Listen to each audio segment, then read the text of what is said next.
to a Hope 1032 podcast.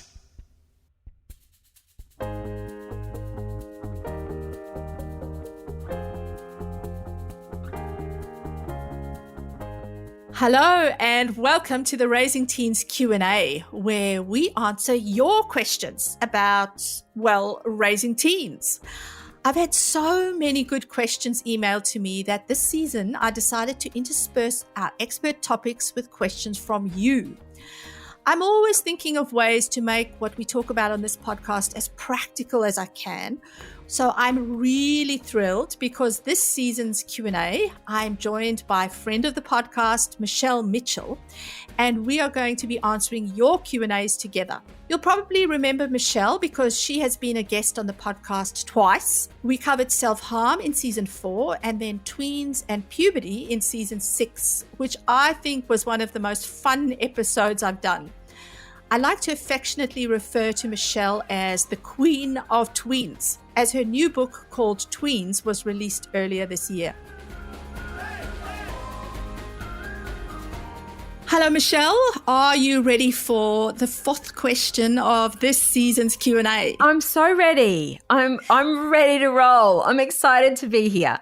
So this time I decided to combine 2 questions that were around a similar theme, and that is on parenting and parenting styles and disagreeing as parents. So Alec, take it away with the questions. Thanks, Collett.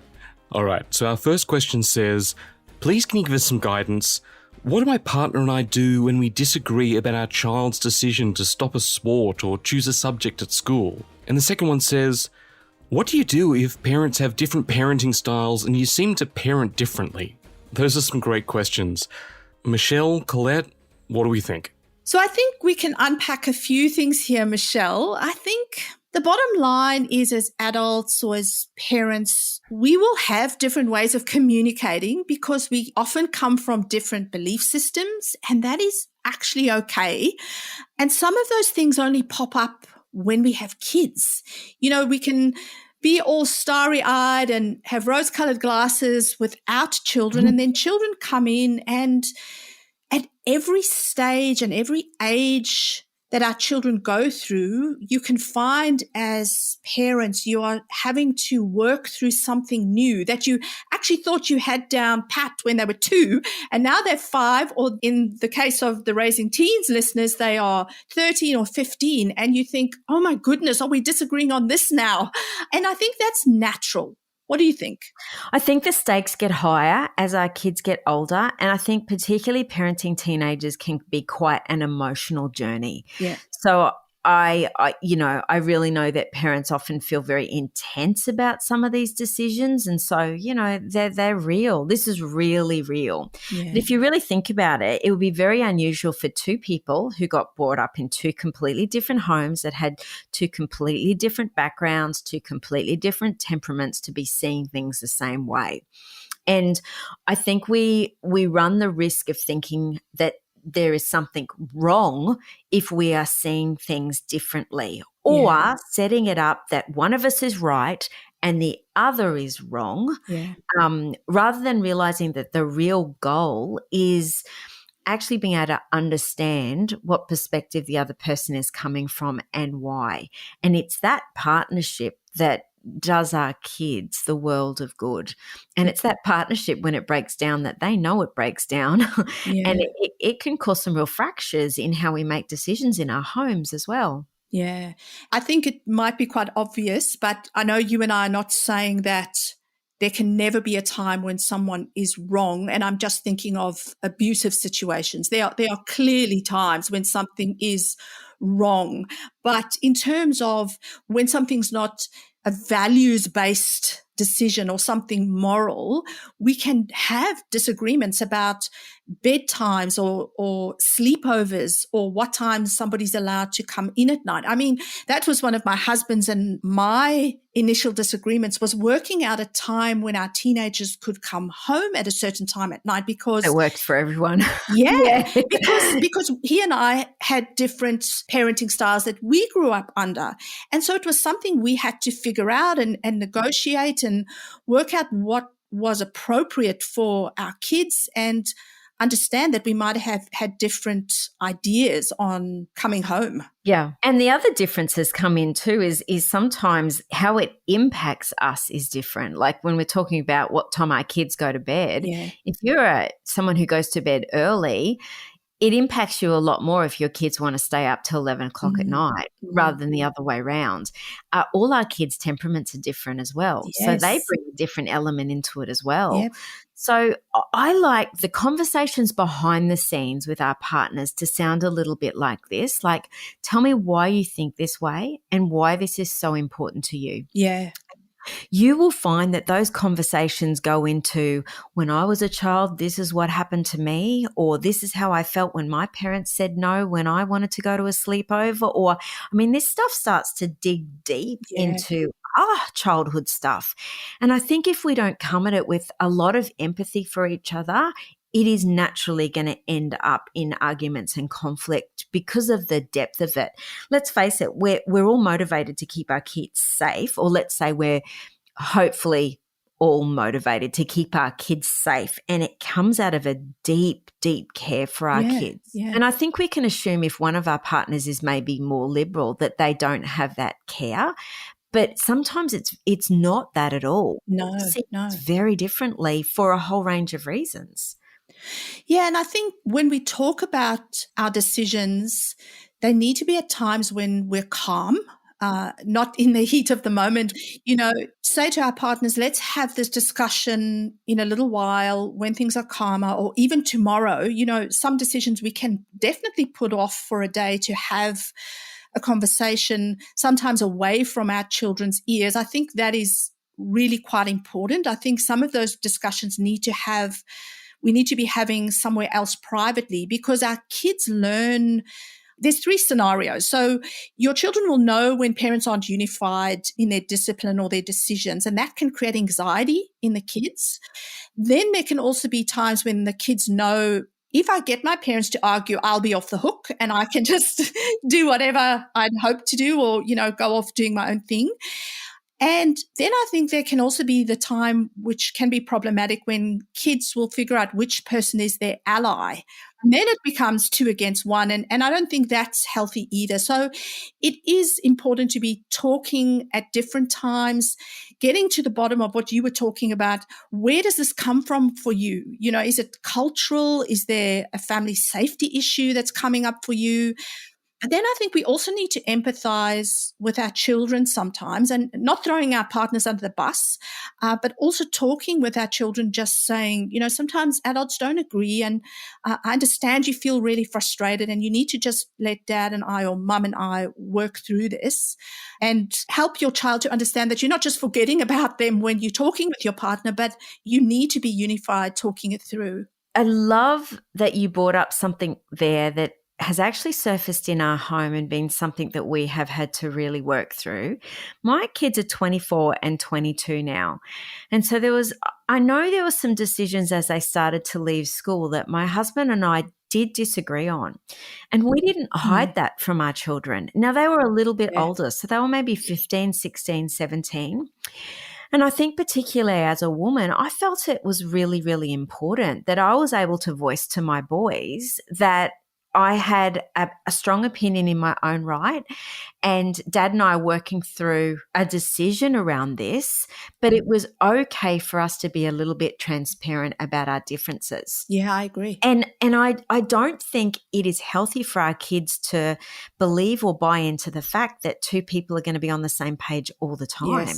Yes. So we would sit down sometimes in a family meeting, and I would say to the kids, this is how I see it and why. This is how your dad sees it and why, okay? And we want to know how you see it and why, but ultimately someone's got to make a decision here. So it's really, really interesting to be able to do that a little bit more transparently with your kids, and get them to see you work through that process where, you know, people are coming at it from different points of view, and how to do that in a respectful way. Otherwise, what happens is you get this snippy undertone, don't you? Absolutely. Yeah. You know, like you're not actually saying, I hate your opinion, but you actually are, you know, and your kids know it. They absolutely know it. Yeah. Could I share a story from my work recently? Yes. As a mum who contacted me whose 12-year-old daughter was self-harming, and she had just discovered this, and she had always rated herself as a really great parent, probably a better parent than her husband. And she was so open and beautifully honest about that. Her husband tended to be a lot more black and white. Her husband tended to be a lot more gruff. Her husband tended to not, come in with as much empathy. And she had a great relationship with her daughter. But given the situation her daughter was in, she was finding that her parenting style was not what her daughter needed in that moment. And that her dad was actually able to come in and be the leveler and really step up and be what their child needed in that moment. And she said, I had to admit that in this situation, he brought it home, and that was just really, I thought, very honoring to be able to recognize that different styles can be appropriate at different moments, and no one of us is better than the other, but there's sometimes where one of us will take more of the lead than another for all of those reasons. And I think our children's personalities can be so different. I've got 3, and one of our children challenged us on our parenting more than the other 2 did, to think really differently to how we were parenting the other 2. This one child needed a different style and a different approach, and it was something we had to adjust to, because then some of the things we had agreed on previously in our parenting had to change. And I think sometimes also, if you both disagree, perhaps when you're talking, you could decide which one feels the most strongly, because I think for some decisions, one of you might feel like this isn't the hill I'm going to die on, but the other parent feels like for them it's really important. So an example in my home is sleep. I am a stickler for the correct amount of sleep for my kids to have, and I will, fight tooth and nail for bedtime as my kids are going through high school, because for me it was very important, and I know their relationships suffer if they don't get enough sleep, their growth suffers, their health suffers, and so on. And my husband was kind of like, meh, but he goes, look, I understand why you think it's important. I'm not going to fight this, but I'm going to back you on this one. And so we went with that being what I saw as really important in the home. And there's other things that I will defer to him. One thing that we said when my children were little was, if dad says no, you may not come to me and ask me if he's already said no, because if I find out that he's already said no, then there's double no. You're not going to be able to get anything extra from me, because you're undermining our relationship. I wanted my kids to know that we were unified. And so we often had that. And my kids often then got to the point where they realized they could then come and say, Dad's already said no. What do you think? I'm not asking you to change his mind or change your mind. Could you chat to him? And that is where we got to the point where I think similar to you, where we could be open and transparent. And I would say, all right, I'll go and, find out why he said no. We can have a chat and we'll come back to you on that. And my husband didn't feel undermined because he knew I had his back. But my kids knew that we were open to sometimes being wrong. I think we should be able to sometimes admit, all right, maybe I was too hard with that decision, and I do need to back out a little bit and let's reassess. And there's so many things about what you said right there that resonate with me. I can think of so many examples just in my own personal life where that's been exactly our journey. Maybe we should say as well, Collett, if things continue to surface and it seems to be a pattern of behavior between you and a partner that's just a consistent roadblock and it's causing more tension than it's worth, sometimes it is good to get a third person like a counselor involved, where it can be completely unbiased and you can really unpack what's going on in a compassionate way for your relationship. Yeah, I'm so glad you said that, because I was just about to bring that up. I think that's so important. And you said it right in the beginning, that our parenting can bring up our own childhood and our own stuff.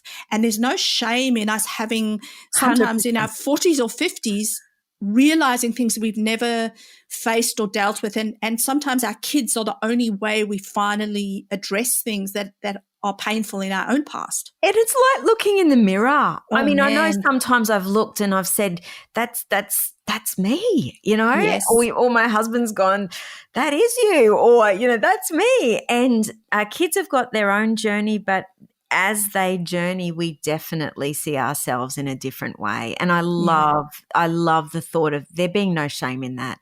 We're human beings too, with emotions, feelings, needs, and parenting is not about denying those. It's actually being able to work with those so we can show up really well for our kids.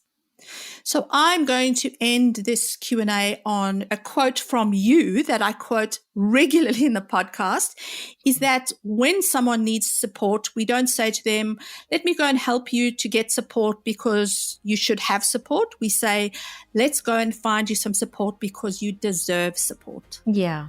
Yeah. And we all do from time to time. Yes. It's a nice place to land. Thanks, Michelle. See you again next time. And thank you for joining Michelle and I for this Q&A. You can find more about Michelle's work at michellemitchell.org. And if you have a question about raising teens, please send them via my Facebook page at Collett Smart or my website at raisingteens.au. Please subscribe and review wherever you listen to your podcasts. I'd love to see you next episode. And in the meantime, keep parenting with your teen's future adult in mind.